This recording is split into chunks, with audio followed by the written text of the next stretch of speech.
Hidup TV mempersembahkan Oase Rohani Katolik yang dibawakan oleh para imam Keuskupan Agung Jakarta. Selamat menyaksikan.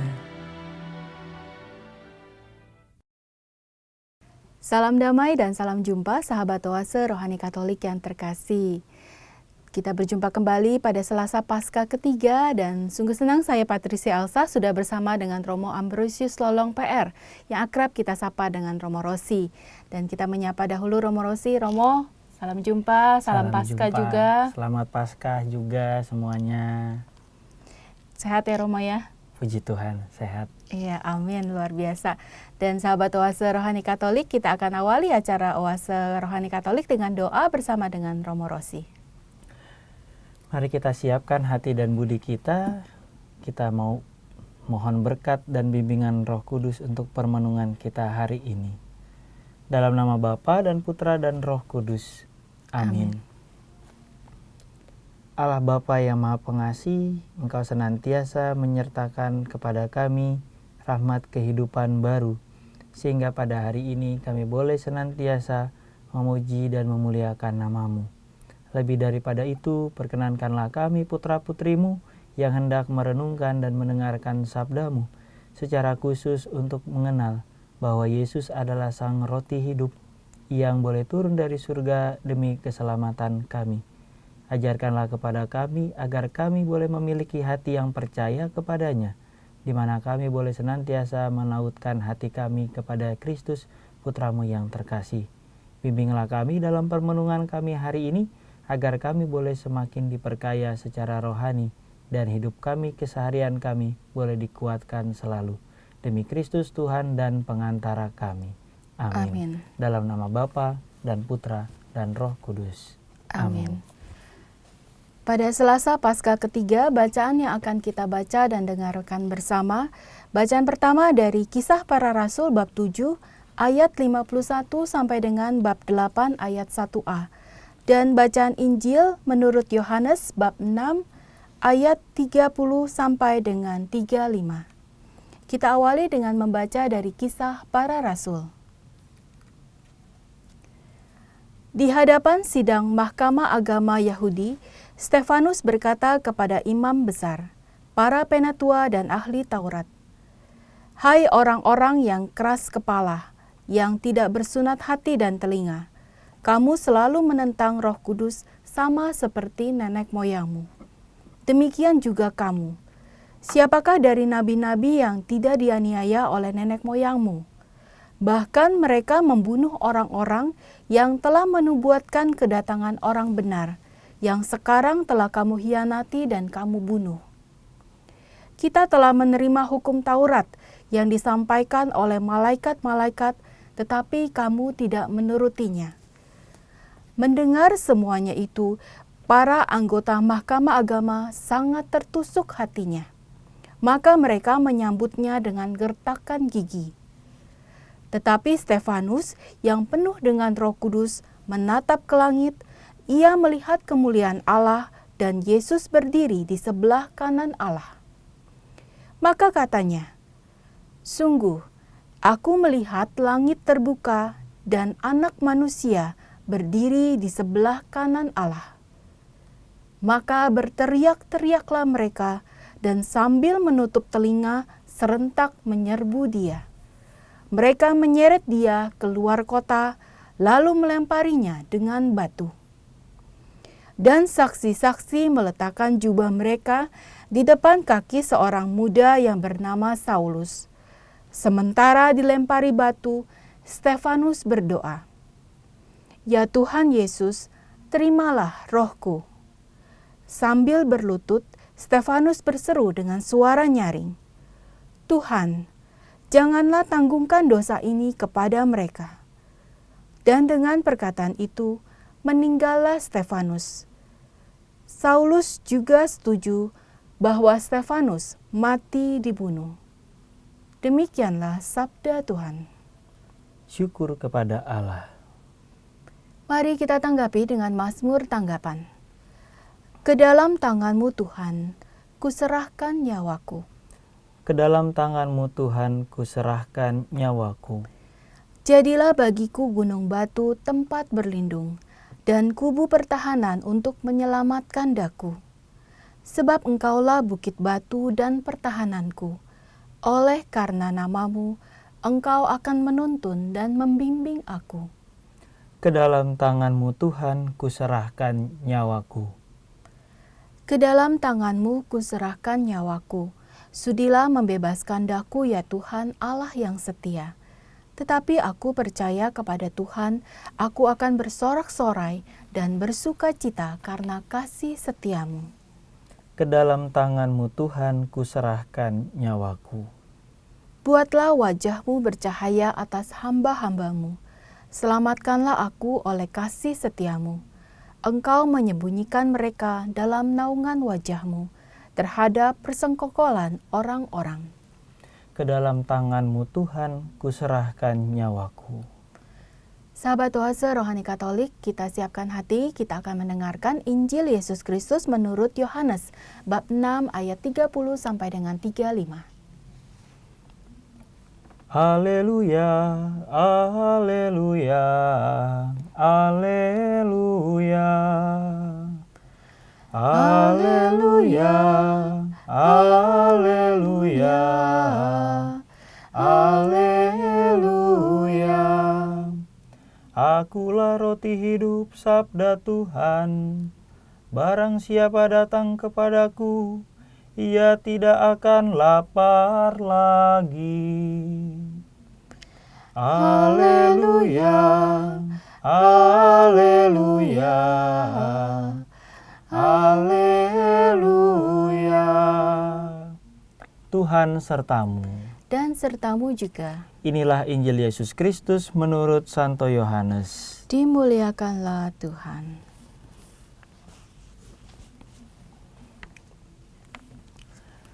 Di rumah ibadat di Kapernaum, orang banyak berkata kepada Yesus, "Tanda apakah yang Engkau perbuat, supaya dapat kami melihatnya dan percaya kepadamu?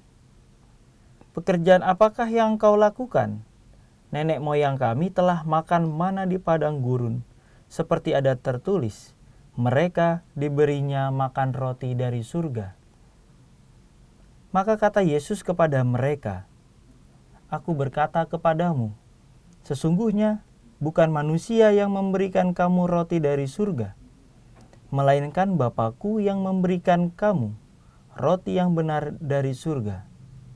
Karena roti yang dari Allah ialah roti yang turun dari surga dan yang memberi hidup kepada dunia." Maka kata mereka kepadanya, "Tuhan, berikanlah kami roti itu senantiasa." Kata Yesus kepada mereka, "Akulah roti hidup. Barang siapa datang kepadaku, ia tidak akan lapar lagi. Dan barang siapa percaya kepadaku, ia tidak akan haus lagi." Demikianlah Injil Tuhan. Terpujilah Kristus. Terima kasih Romo untuk bacaan Injilnya. Sahabat Oase Rohani Katolik yang terkasih, kita sudah mendengarkan dua bacaan pada Selasa Paskah ketiga ini. Dan sekarang kita akan mendengarkan inspirasi pewartaan dan kabar baik Injil dari Romo Rosi. Romo, silakan. Baik, terima kasih atas waktunya. Bapak, Ibu, saudara-saudari yang terkasih, teman-teman muda, adik-adik sekalian, kita juga sudah memasuki hari Selasa, Minggu Paskah yang ketiga, dan kita sudah mendengarkan bahwa bacaan Injil pada hari ini berkisah tentang roti hidup. Suatu teks yang cukup panjang sebenarnya kalau kita mau melihat dalam kitab suci, kita mau membaca secara lengkap. Tetapi secara khusus pada kesempatan kali ini hanya satu penggalan tadi dari ayat 30 sampai dengan ayat 35 yang kita dengarkan.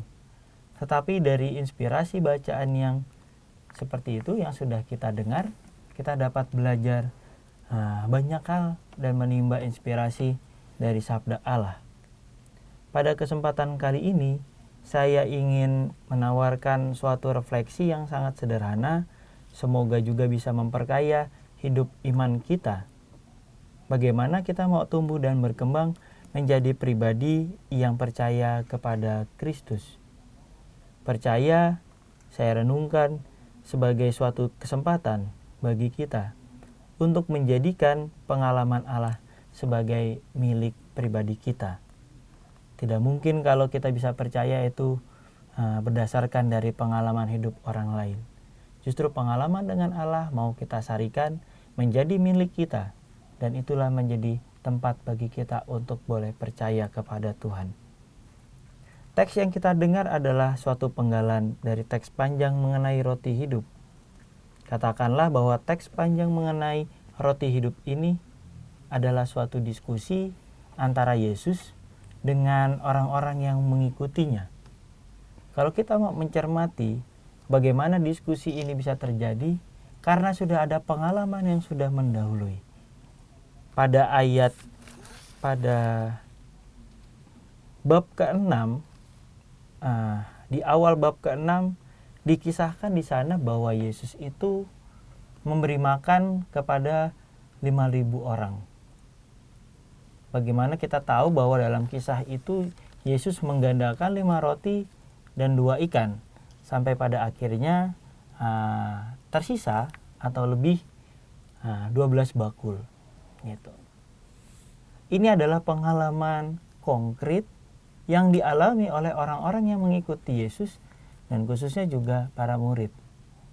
Ada pengalaman dan mereka masih mencoba belajar dan memahami apakah pengalaman penggandaan roti itu memiliki kesejajaran dengan kisah bangsa Israel di padang gurun yang juga mendapatkan roti. Maka mereka mencoba mengkomparasikan dengan nenek moyang mereka. Dalam bacaan Injil tadi dikatakan nenek moyang kami juga sudah makan mana yang diturunkan dari surga. Dan Yesus menegaskan roti itu memang dari surga dan yang memberikan itu adalah Bapa. Maka lewat pengalaman yang sederhana, Yesus membawanya ke dalam suatu diskusi dan ajaran mengenai roti hidup.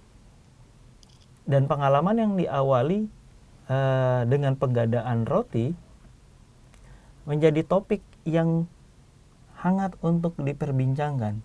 Maka kalau kita mau membaca teks ini secara utuh, kita juga mau melihat dulu ke belakang, dilihat pengalamannya, ikut merasakan bagaimana murid-murid begitu mengalami kekaguman ketika Yesus menggandakan.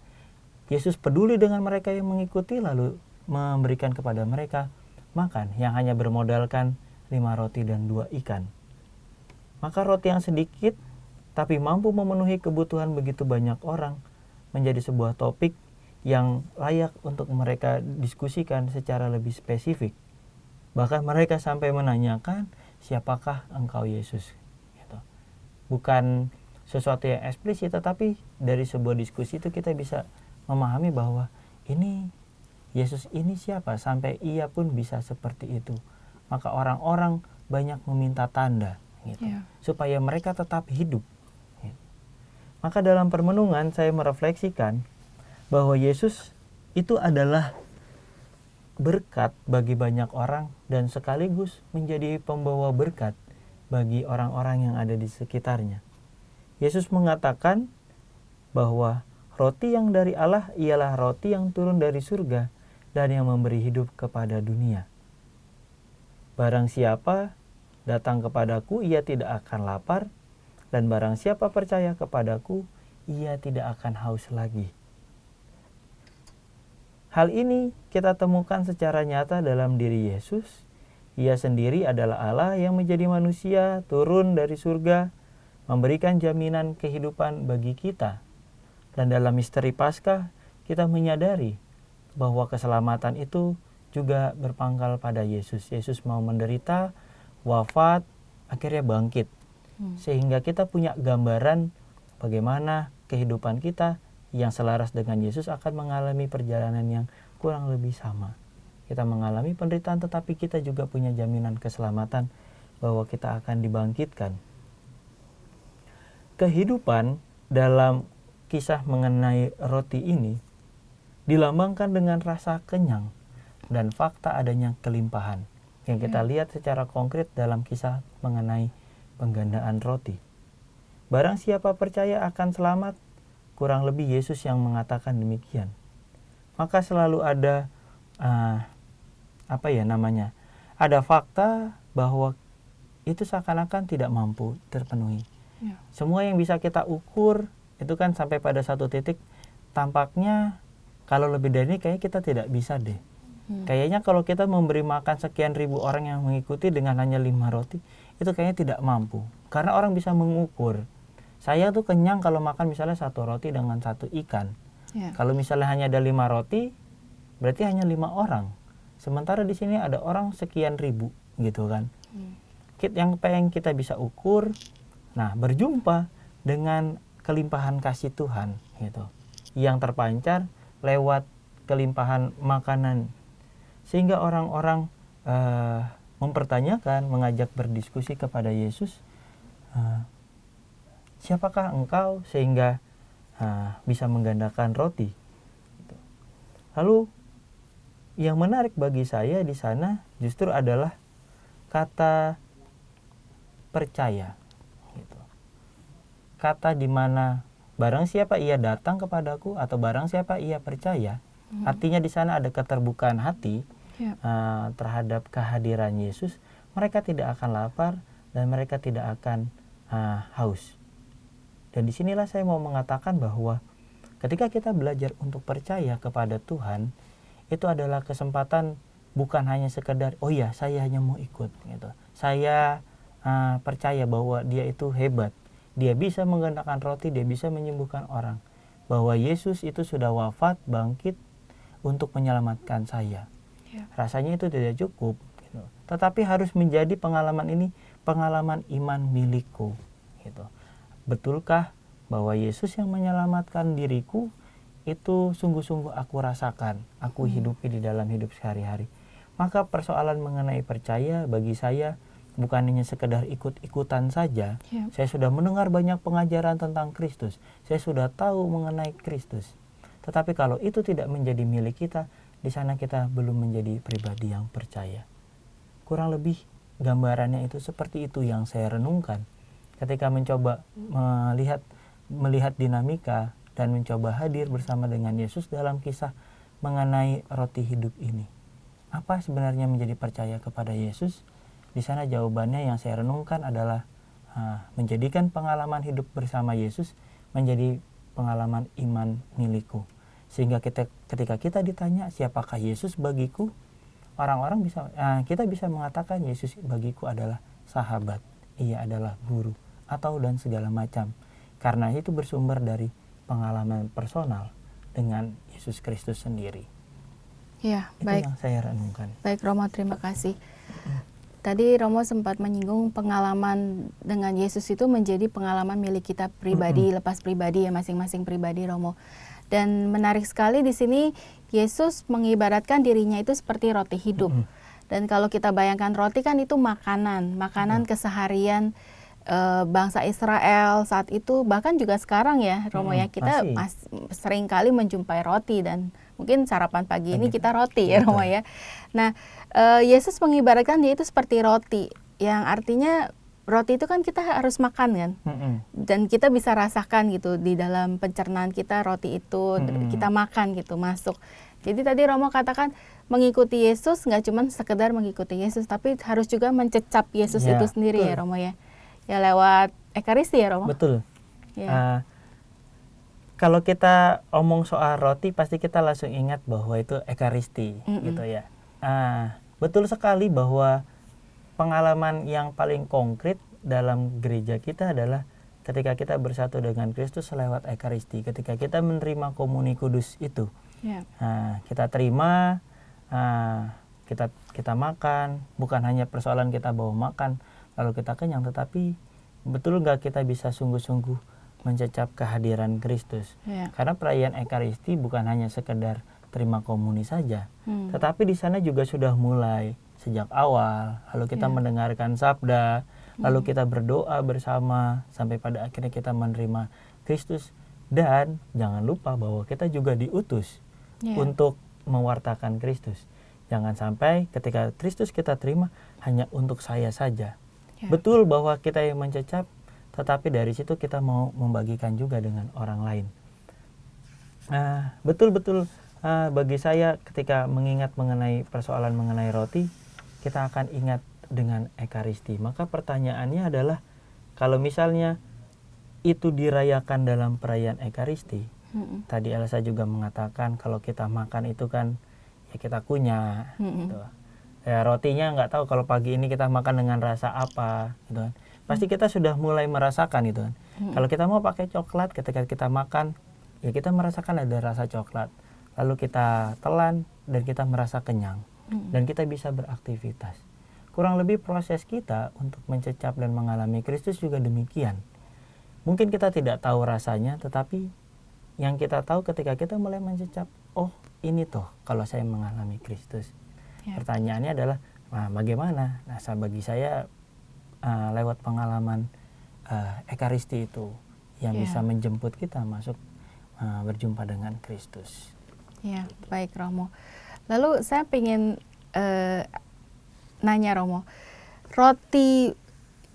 kalau roti secara fisik waktu zaman bangsa Israel itu apakah roti seperti sekarang ini gitu, yang beragi, yang kita harus jadi terigu atau gandum itu harus diaduk dengan ragi supaya dia mengembang, ataukah hanya gandum saja dengan air? Jadi roti waktu zaman bangsa Israel itu seperti apa sih Romo? Saya juga belum tahu persis mengenai roti pada zaman Yesus seperti apa. Tetapi yang pasti, ya bukan yang pasti sih, saya juga tidak tahu. Mungkin nanti bisa dicek juga, karena di internet juga ada, bisa dicari rasa-rasanya sih. Pada zaman Yesus waktu itu memang belum, mungkin sudah ada roti yang beragi dan roti yang tidak beragi, gitu. Mungkin ada, gitu. Tetapi yang dipakai untuk perjamuan Paskah adalah roti yang tidak beragi, gitu. Tetapi kalau untuk penggandaan roti, saya juga kurang tahu persis apakah di sana memakai roti yang beragi atau roti yang tidak beragi, gitu.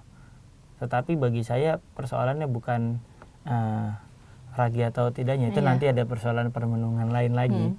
Tetapi bahwa Kristus melambangkan dirinya sebagai roti yang mampu mengenyangkan kita, gitu, adalah suatu tanda bahwa kita boleh mengalami keselamatan. Itu yang penting bagi saya.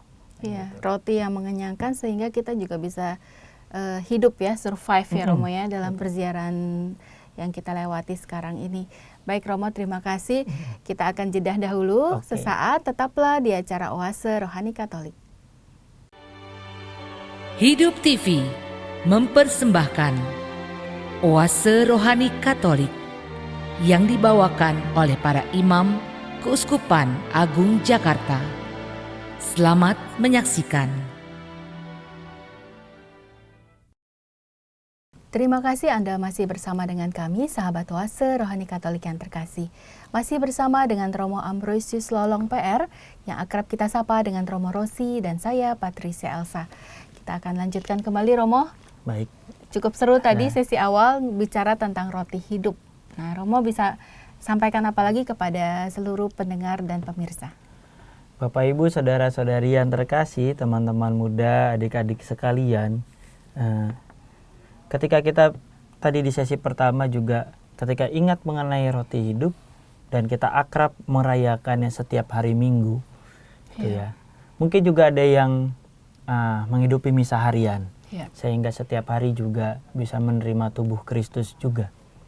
Nah, pertanyaannya di sana adalah bagaimana lewat perayaan Ekaristi itu kita bisa sungguh-sungguh mengalami kehadiran Kristus. Kalau saya, tentu kesempatan ini tidak menjabarkan Ekaristi itu apa dan bagaimana. Tetapi saya ingin lebih membagikan pengalaman sebagai seorang imam muda, belum genap 1 tahun, karena saya baru merayakan tabisan imamnya besok tanggal 8 Mei. Gitu ya. Jadi ini 1 hari sebelum 1 tahun saya tabisan imam. Nah, saya ingin membagikan apa yang menjadi permenungan saya ketika saya mulai, ketika dulu sebagai frater mengikutinya sebagai umat. Dan kini saya punya kesempatan untuk merayakan perayaan Ekaristi sebagai seorang imam. Ada 3 hal yang ingin saya bagikan Bapak Ibu saudara-saudari yang terkasih. Yang pertama adalah pengalaman Ekaristi adalah pengalaman untuk kesediaan diri mau hadir, mau meluangkan waktu bersama dengan Kristus. Dalam 5 perintah gereja kita tahu bahwa di sana salah satunya adalah merayakan Ekaristi. Bukan hanya Natal dan Paskah atau yang biasa kita kenal dengan sebutan napas gitu ya.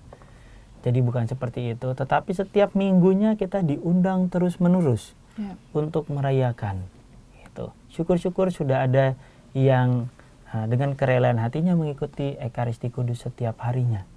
Demikian pula bagi saya, seorang imam muda, kebiasaan untuk merayakan Ekaristi setiap hari adalah kesempatan yang membahagiakan.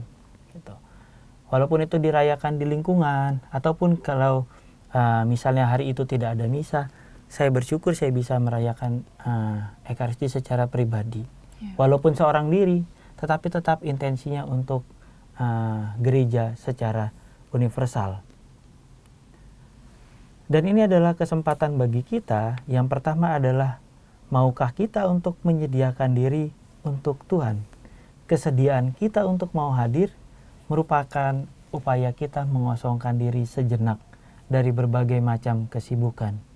Meluangkan waktu berjumpa dengan Tuhan. Meluangkan waktunya untuk berani bercerita kepada Tuhan apa yang sedang kita alami.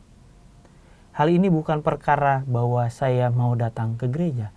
Banyak orang yang datang ke gereja, tetapi juga kadang orang itu sibuk main HP, ngobrol dengan temannya atau apapun. Tetapi apakah kesediaan diri kita itu sampai pada kesempatan saya mau terbuka kepada Tuhan? Bagi saya, cerita apa saja kepada Tuhan seperti seorang teman, itu adalah pengalaman yang membahagiakan. Tuhan, hari ini saya misalnya didekati seorang cowok gitu kan, kira-kira cocok nggak ya? Gitu. Seperti seorang yang asik untuk bercerita. Bagi saya kesempatan Ekaristi juga dipakai secara personal di dalam waktu-waktu hening untuk berjumpa dengan Tuhan. Yang pertama adalah tadi, apakah kita sungguh-sungguh mau menyediakan diri, bukan hanya fisiknya, tapi sungguh kehadiran kita. Yang kedua, perayaan Ekaristi adalah pengalaman syukur. Kita tahu Ekaristi itu adalah perayaan syukur atas keselamatan. Tetapi apa yang mau kita bawa dalam perayaan syukur itu kepada Tuhan? Gitu. Apakah kemurahan hatinya lewat orang-orang yang ada di sekitar kita? Orang tua yang memperhatikan. Mungkin juga buat anak-anak, kayak puji Tuhan ada uang saku tambahan dari orang tua. Nggak apa-apa. Hal-hal sederhana yang patut disyukuri dan itu mau dipersembahkan kepada Tuhan. Maka pertanyaannya yang kedua adalah, ketika kita mengikuti Ekaristi, ungkapan syukur apa yang mau kita sampaikan juga kepada Tuhan? Dengan liturginya, gereja mencoba membantu kita untuk sampai pada sebuah rasa syukur. Tetapi kalau itu tidak sampai dan tidak kita hayati, ya akhirnya kita datang ke gereja mengikuti Ekaristi hanya begitu-begitu saja. Dan yang ketiga bagi saya itu adalah percakapan yang meneguhkan dalam Ekaristi. Ada dialog gitu kan, Tuhan sertamu dan sertamu juga. Marilah mengarahkan hati kepada Tuhan, sudah kami arahkan. Marilah bersyukur kepada Tuhan dan seterusnya. Selalu ada dialog seperti itu. Itu yang sudah dibuat oleh liturgi gereja. Tetapi lebih daripada itu, sebenarnya kita juga diundang untuk berani mengungkapkan sesuatu kepada Tuhan gitu. Berani nggak kita bercakap-cakap? Saya mengibaratkan Ekaristi itu seperti perjamuan makan di dalam keluarga gitu. Ya, karena kalau saya punya kebiasaan sejak kecil di keluarga punya kesempatan makan bersama. Umumnya biasanya makan malam. Karena kalau pagi ketika saya kecil saya bangunnya siang gitu. Jadinya papa pasti makan duluan, mama pasti makan duluan, nanti kami makan sendiri-sendiri. Tetapi ketika malam, itu dibiasakan untuk makan malam bersama. Dan di situ 3 hal ini saya rasa saya hidupi dan saya bawa ke dalam semangat Ekaristi. Yang pertama tadi, kesediaan diri kita. Tidak mudah meluangkan waktu di malam hari setelah berkegiatan untuk makan bersama. Kadangkala alasannya ada tugas, ada PR gitu. Kadangkala lelah, langsung mau tidur dan segala macam. Tetapi ketika kita mau meluangkan waktu, di sana terjadi perayaan syukur. Yang kedua tadi, syukur karena kebersamaan. Bahwa hari ini berjumpa dengan orang tua, makan makanan yang sudah disediakan oleh mama dan segala macam.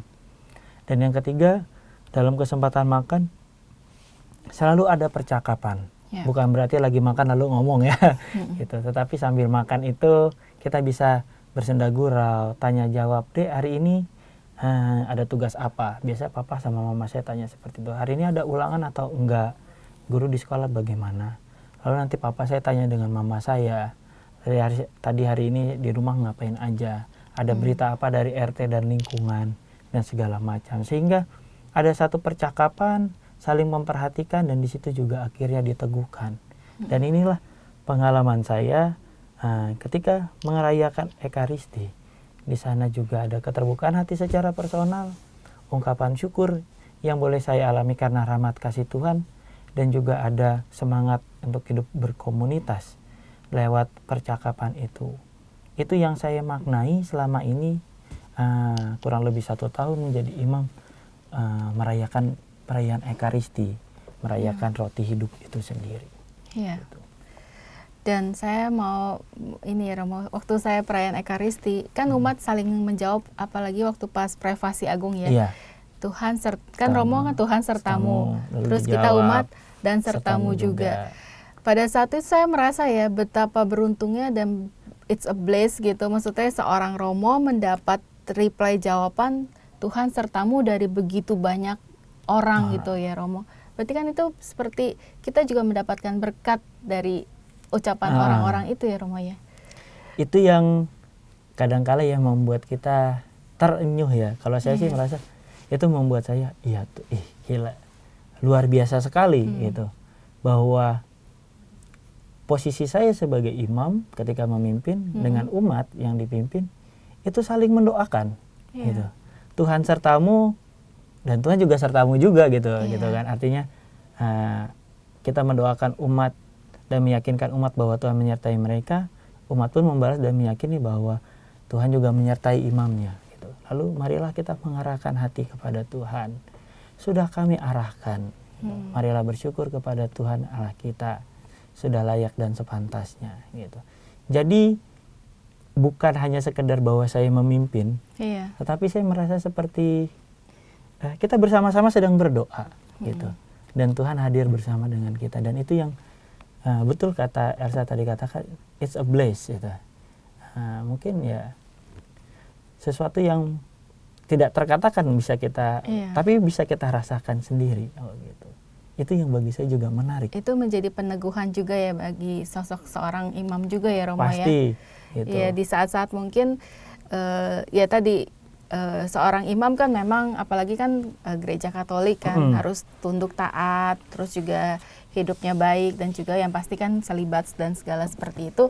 Ada pasti kan saat-saat momen mungkin lelah, capek, ataupun mengalami hal-hal mungkin tidak ada orang yang bisa diajak sharing atau bicara gitu. Misalkan kan ada kekosongan gitu. Tapi kalau setiap kali menyadari, setiap kali mempersembahkan misa gitu, dan umat, apalagi umat merespon, ada umatnya juga banyak, itu suatu, saya sih merasa itu suatu berkat melimpah. Ya, kadangkala memang yang penting itu kan buat saya juga kadangkala komunitas juga penting ketika di pastoran. Bisa cerita nggak dengan rekan separokinya gitu. Maka ketika dulu saya diutus juga, pertama di Harapan Indah, lalu yang kedua juga nanti di Bomomani gitu, di Papua, saya mengalami 2 tempat yang bagi saya cukup memudahkan saya untuk berkomunikasi gitu. Yang pertama dengan Romo Kesar, pribadi yang sudah saya kenal sebelumnya, juga ketika saya misdinar juga dia frater yang mendampingi saya gitu kan. Jadi memang Sudah kenal lama. Sudah kenal, jadinya enak untuk bercerita. Pun juga ketika di Bomomani bersama dengan Romo Wahyu, kakak kelas saya 1 tahun di atas saya. Itu kan otomatis di seminari pun juga sudah kenal, jadi tidak jadi masalah bagi saya untuk berkomunikasi. Walaupun demikian merasa kita sudah kenal, tetap ada di mana situasi seperti kata Elsa tadi katakan bahwa ya mungkin itu pengalaman yang sangat personal. Iya. Bahwa kok kayaknya ya seperti ini ya, kok saya sedang mengalami situasi yang berbeda gitu. Dan itu tidak bisa kita ceritakan kepada mereka. Yang hanya bisa disampaikan kepada Tuhan. Dan puji syukur kalau misalnya merayakan Ekaristi ya, secara pribadi kadangkala dalam permenungan ketika setelah membacaan Injil, lalu kan biasanya kalau bersama itu kan ada homili. Tapi kalau misa pribadi ya saya pakai untuk kesempatan merenung, lalu kesempatan untuk cerita. Tuhan, ada orang nih yang lagi butuh doa. Kemarin pas lagi dikunjungin kayak begini dan segala macam. Lalu saya ceritakan itu kepada Tuhan. Gitu. Dan itu cukup meneguhkan bagi saya untuk berani terbuka dalam perayaan Ekaristi Kudus, cerita kepada Tuhan. Di luar bahwa kita juga punya doa-doa pribadi gitu kan. Misalnya juga umat pun juga sebelum tidur mungkin ada doa dan pribadi, tetapi ketika di Ekaristi itu sendiri syukur bisa merayakan dan bercerita kepada Tuhan. Iya, baik Romo. Apalagi Romo yang dapat Romo sampaikan dari 2 bacaan pada kesempatan ini. Jadi kita masih masa Paskah dan bacaan-bacaannya itu begitu ini ya. Kalau kita baca kan bersemangat, meneguhkan. Betul. Tadi yang seperti Romo katakan juga ada ucapan syukur di situ. Ya, kita bisa belajar dari Stefanus di dalam bacaan pertama bagaimana semangat bahwa ya betul, semangat bagi orang yang diselamatkan oleh Tuhan, lalu dia mewartakan memang situasinya waktu itu belum bisa diterima iman Katolik. Tetapi kita bisa belajar dari Stefanus yang dengan kegigihannya, dengan keberaniannya di hadapan orang-orang yang begitu besar, imam-imam kepala itu kan dikisahkan, petinggi-petinggi Yahudi pada waktu itu, dan itu dia dengan sangat lugas bisa mengatakan ya Tuhan, ya maafkanlah mereka, gitu kan. Gitu. Dia bisa sampai mendoakan mereka bahwa mereka seperti yang dilakukan Yesus ketika Yesus di kayu salib. Tuhan, mereka tidak tahu apa yang mereka lakukan, gitu. Ampunilah mereka. Hal yang sama dilakukan oleh Stefanus. Pertanyaannya, saya ketika itu juga merenungkan pertanyaan, loh kok Stefanus punya istilahnya nada yang sama seperti Yesus, gitu. Nah, makanya saya juga bisa mengatakan bahwa Stefanus belajar untuk percaya. Pengalaman bahwa dia mendengar Yesus, mengalami Yesus, gitu, membuat dia secara pribadi yakin. Nah, lalu dia berani mengatakan bahwa ya dia bisa bersikap seperti Yesus, Tuhan maafkanlah mereka, gitu, karena mereka ya menganiaya saya, gitu. Bahkan membunuhnya. Bahkan membunuhnya dia. Dan ini Stefanus kalau nggak salah martir yang pertama ya, Romo? Iya, betul. Ya, martir yang pertama dalam gereja perdana, gitu, dibunuh oleh ya termasuk di sana ada Saulus yang waktu itu belum bertobat menjadi Paulus, gitu. Nah, maka kita bisa belajar dari Stefanus, salah satu contoh orang yang sudah mengalami Kristus, bagaimana dengan kepercayaan itu menjadikan Yesus menjadi miliknya sehingga dia bisa bersikap seperti Yesus. Semoga kita semua juga yang setiap minggu ataupun juga setiap hari menerima tubuh Kristus di dalam diri kita, itu sungguh-sungguh bisa mencecap, bisa merasakan kehadiran Kristus, berani terbuka kepada Kristus sampai pada akhirnya punya sikap hidup yang sama seperti Stefanus. Tidak perlu jadi martir juga, ya berharap dibunuh tidak usah, gitu. Tetapi bahwa dengan kemartiran Stefanus mau menunjukkan bahwa ia sudah menjadi pribadi yang percaya kepada Kristus. Semoga kita bisa meneladan Stefanus ini dalam hidup kita. Lalu Romo, kalau kita balik lagi ke Injil di ayat terakhir, Romo, kata Yesus kepada mereka, "Akulah roti hidup, barang siapa datang kepadaku, ia tidak akan lapar lagi, dan barang siapa percaya kepadaku, ia tidak akan haus lagi." Jadi ini ada 2 kata kerja, saya bilang sih. Datang tidak akan lapar, Terus percaya tidak akan haus. Jadi ada dua hal yang mungkin perlu kita lakukan, datang kepada Yesus dan percaya kepada Yesus. Jadi kalau tidak dua hal itu kita tidak lakukan, ya mungkin kita masih tetap kelaparan ya Romo. Ya tentu saja bukan lapar secara fisik mungkin. Artinya ya makanya di sana dibutuhkan adanya keterbukaan hati kita sebenarnya. Proses kita mau datang itu kan butuh kerendahan hati juga gitu. Saya menemukan beberapa kali di paroki bahwa ya Romo kan saya sibuk gitu, kerja dan segala macam. Pertanyaannya adalah kan gereja sudah menyediakan banyak waktu, banyak jam misa ya, banyak jam misa dan banyak tempat. Kita bisa menyesuaikan, tidak perlu terpaku. Kalau saya ya, kalau memang dengan keterbatasan tidak bisa harus kembali ke paroki misalnya, ya cari waktu di paroki terdekat gitu. Kita cari tahu di sana ada waktu kapan ekaristinya, lalu kita ikut di sana gitu. Karena kemudahan bagi kita juga mungkin di Keuskupan Agung Jakarta bahwa ada banyak paroki dan kita tinggal menyesuaikan saja waktunya di situ. Ya itu butuh kesediaan, makanya mau datang nggak ke gereja gitu. Lalu setelah itu kita berani nggak untuk percaya gitu. Datang ke sana berarti juga kita membuka diri, dan kita percaya juga kita mau menjadikan Yesus menjadi milik kita. Dua proses beriman yang membuat kita kaya gitu. Iya. Jadi kalau betapa beruntungnya warga paroki di Keuskupan Agung Jakarta, karena ya tadi Romo katakan paroki ini banyak sekali dan banyak juga jam-jam misa yang tersedia ya kita cari ya, coba cari tahu yang mana yang cocok dengan situasi kesibukan kita gitu. Jadi jangan memberikan sisa-sisa hari ya Romo ya. Iya, udah sisa-sisa hari, aduh. Tapi kalau memang pun sampai pada akhirnya memang tidak bisa dan kita hanya bisa menyisakan sisa-sisa hari, tidak apa-apa, masih meluangkan waktu. Tapi itu bukan prioritas utama gitu. Kalau bisa ya cari waktu yang enak. Kalau misalnya mau ya sore ya sore, kalau mau di minggu pagi atau minggu siang ya silakan. Itu disesuaikan saja menurut kemampuan kita masing-masing. Iya. Baik Romo, sebagai kesimpulan akhir Romo dapat memberikan kepada kita semua. Saya ingin membagikan pengalaman kita hidup dengan Kristus yang kita lambangkan untuk kita dengarkan hari ini sebagai roti hidup yang kita terima dalam diri Yesus. Itu perlu betul-betul kita rasakan, kita sarikan. Kita mau datang kepadanya, terbuka kepadanya. Kita juga mau percaya, mau menjadikan dia menjadi milik kita. Semoga kita sendiri pun bisa berproses lewat itu. Ekaristi adalah wadahnya. Sungguhkah kita sudah memaknai Ekaristi menjadi tempat perjumpaan kita. Kita mau datang dengan setia, pada akhirnya kita pulang juga membawanya dengan iman kepercayaan menjadi milik kita. Yesus yang kita datang, lalu kita pulang dengan Kristus yang sudah bersatu dengan kita.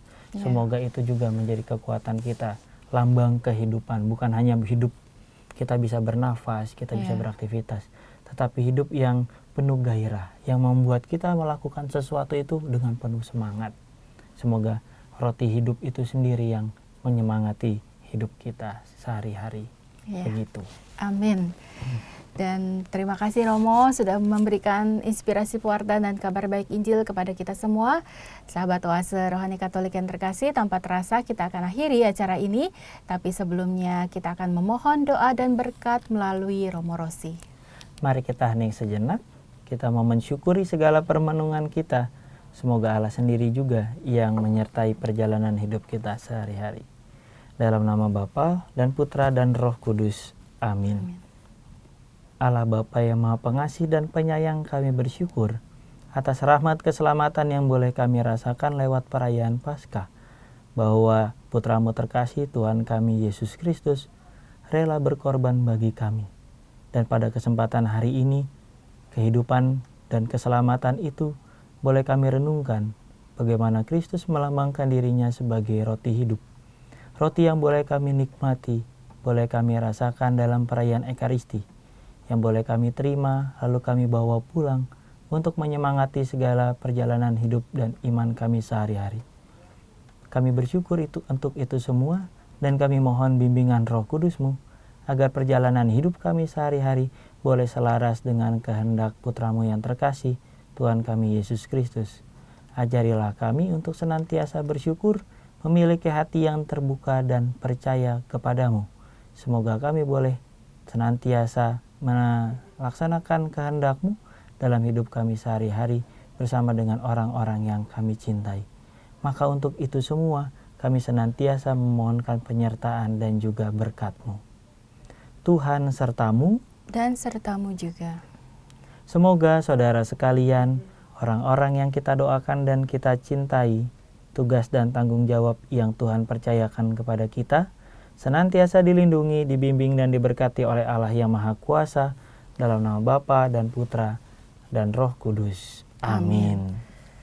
Sahabat Oase Rohani Katolik yang terkasih, saya Patricia Elsa. Saya Romo Ambrosius Lolong PR. Pamit undur diri, tetaplah semangat, mari amalkan Pancasila. Kita berhikmat, bangsa bermartabat.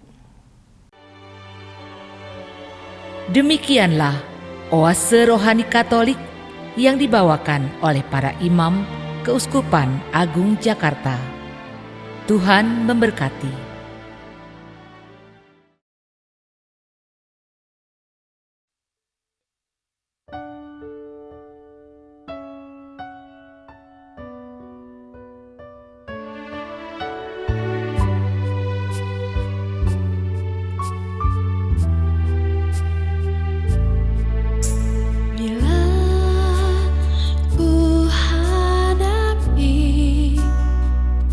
Persoalan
segala